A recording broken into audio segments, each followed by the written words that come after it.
ये नाम सुनते ही सिर्फ पानी की एक धारा का ख्याल नहीं आता है ना। नहीं, बिल्कुल नहीं। एक पूरा इतिहास, आस्था, करोड़ों लोगों की जिंदगी, सब कुछ आंखों के सामने आ जाता है। हाँ।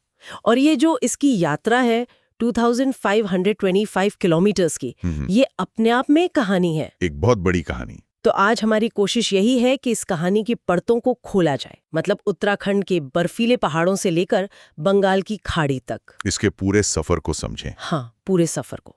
लेकिन चलिए शुरू एक ऐसे सवाल से करते हैं जो शायद कई लोगों के लिए चौंकाने वाला हो। अच्छा। क्या गंगा सच में गंगोत्री से गंगा बनकर निकलती है? और यही सवाल इस पूरे नदी तंत्र की सबसे दिलचस्प पहेली है। हाँ। और इसका सीधा सा जवाब है नहीं। नहीं। गंगा का निर्माण किसी एक ग्लेशियर या एक स्रोत से नहीं होता।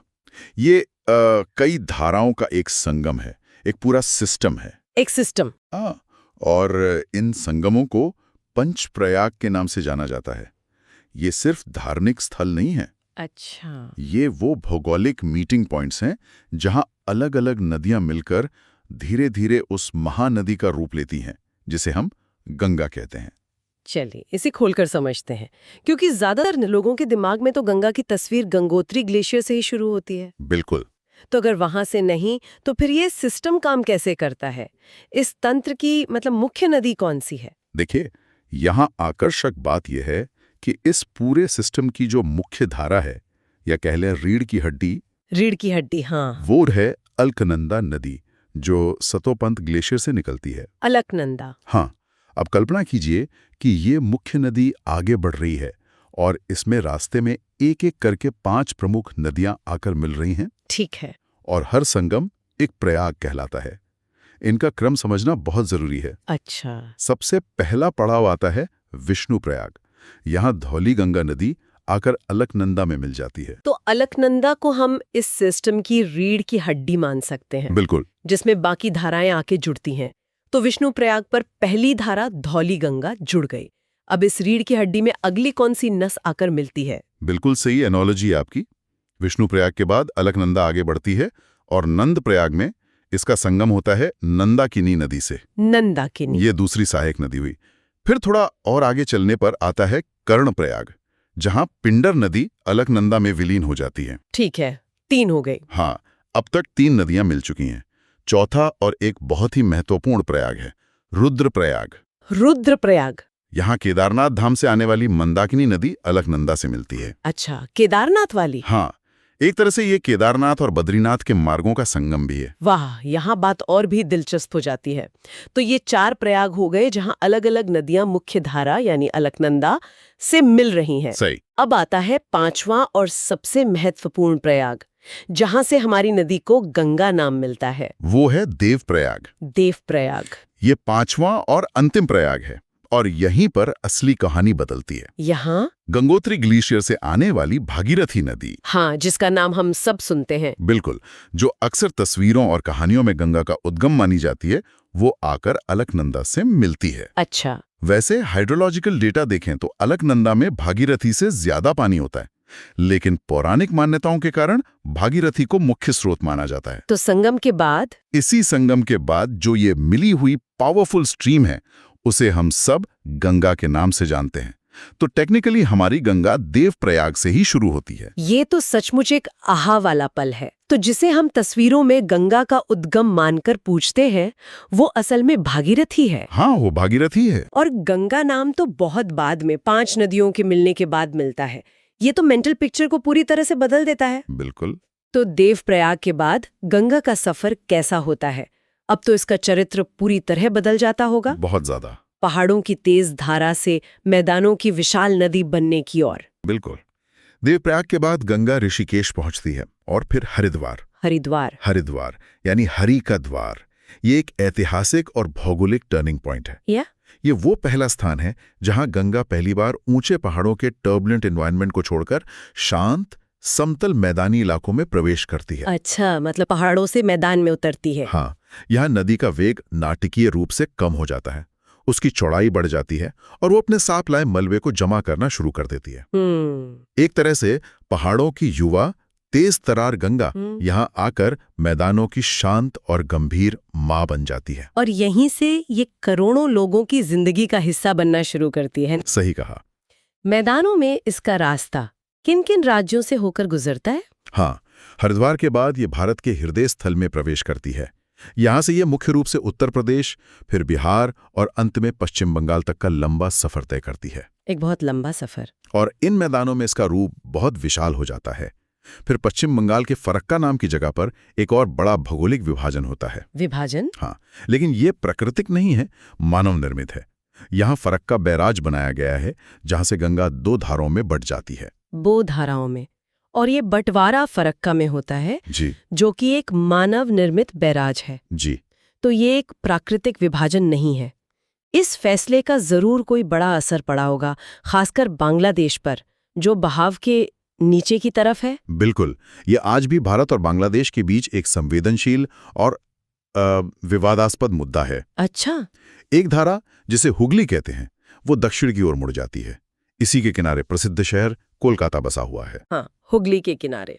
और जो मुख्य धारा है वो पद्मा के नाम से हमारे पड़ोसी देश बांग्लादेश में प्रवेश कर जाती है। पद्मा? हाँ, पानी का बंटवारा और गाद का जमाव, ये दोनों देशों के लिए लगातार बातचीत का विषय रहा है। वाह।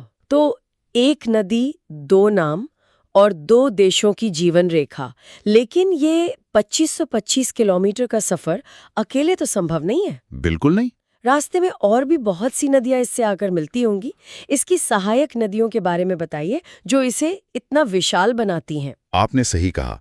गंगा का बेसिन यानी इसका जल ग्रहण क्षेत्र भारत का सबसे बड़ा नदी बेसिन है। सबसे बड़ा? हाँ, देश के लगभग 26% भूभाग को कवर करता है।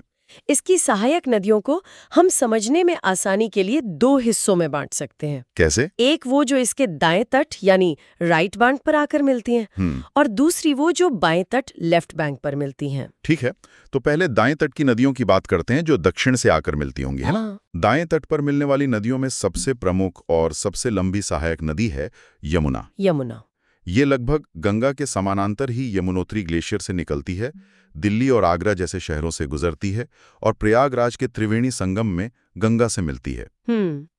इसके अलावा एक और महत्वपूर्ण नदी है सोन, जो प्रायद्वीपीय पठार से, मतलब मध्य प्रदेश की अमरकंटक की पहाड़ियों से निकलकर उत्तर की ओर बहते हुए पटना के पास गंगा में मिल जाती है। अच्छा, तो ये पठार से आती है? जी, ये उन कुछ प्रायद्वीपीय नदियों में से है जो गंगा तंत्र का हिस्सा है। और बाएं तट की नदियां, वो तो हिमालय से आती होंगी और शायद अपने साथ ज्यादा पानी और गाद भी लाती होंगी। एकदम सही।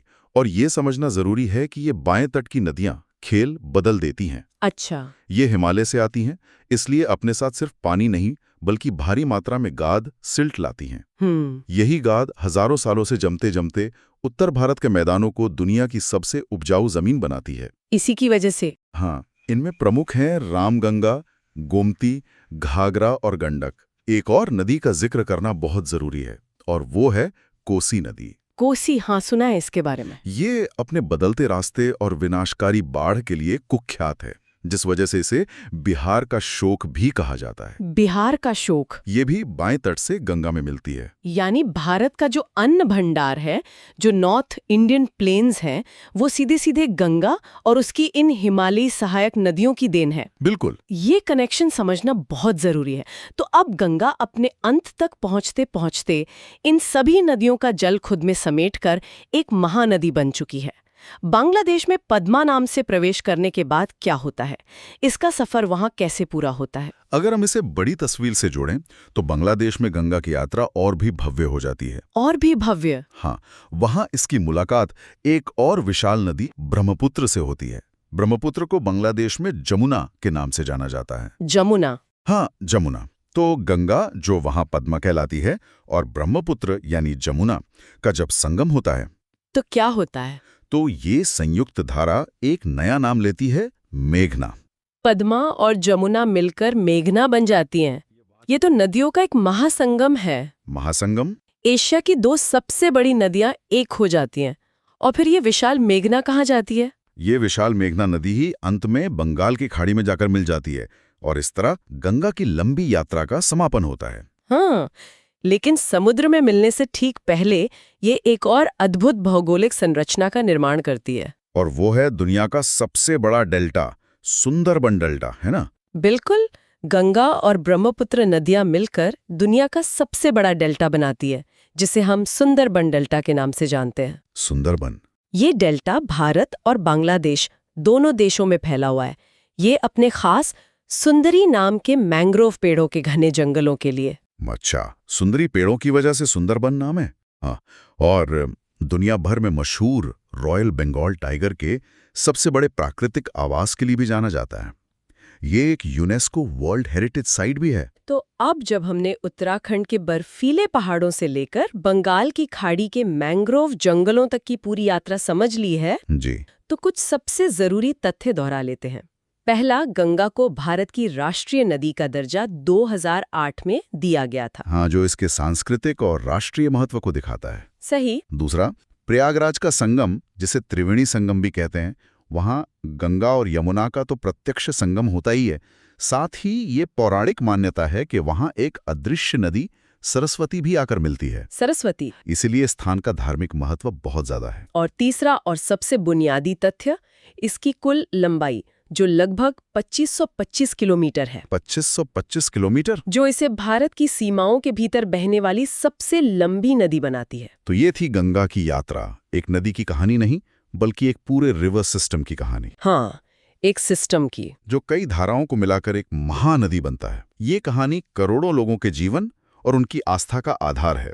पंचप्रयाग का क्रम, सहायक नदियां, डेल्टा का निर्माण, ये सब इस विशाल तंत्र के हिस्से हैं। तो इस सब का क्या मतलब है? इसका मतलब साफ है कि एक नदी सिर्फ पानी का बहता हुआ स्रोत नहीं होती। नहीं, वो अपने आप में भूगोल, संस्कृति, अर्थव्यवस्था और जीवन का एक जीता जागता संगम होती है। ठीक वैसे ही जैसे देवप्रयाग में भागीरथी और अलकनंदा का होता है। और ये हमें एक दिलचस्प और शायद जरूरी सवाल पर लाकर छोड़ता है। वो क्या? हमने देखा कि गंगा की पहचान ही इस बात से है कि वो एक सिस्टम है जो सैकड़ों अलग अलग धाराओं को, उनके पानी और मिट्टी को खुद में समेटता है, उन्हें समाहित करता है। हाँ। लेकिन आज हम उसी सिस्टम को बांधों से, प्रदूषण से और पानी के बंटवारे से फ्रैगमेंट कर रहे हैं। मतलब टुकड़ों में बांट रहे हैं। हाँ, टुकड़ों में बांट रहे हैं। सोचने वाली बात है। तो सवाल ये है कि जिस नदी की पहचान ही समाहित करने से बनी हो, क्या हम उसे टुकड़ों में तोड़कर उसकी असली पहचान को ही खत्म नहीं कर रहे हैं? आज गंगा नदी तंत्र को गहराई से समझने के बाद अगली बार हम भारत के उत्तर पूर्व की जीवन रेखा यानी ब्रह्मपुत्र नदी तंत्र पर विस्तार से नजर डालेंगे, जिसका जिक्र आज गंगा के अंतिम पड़ाव में आया भी था।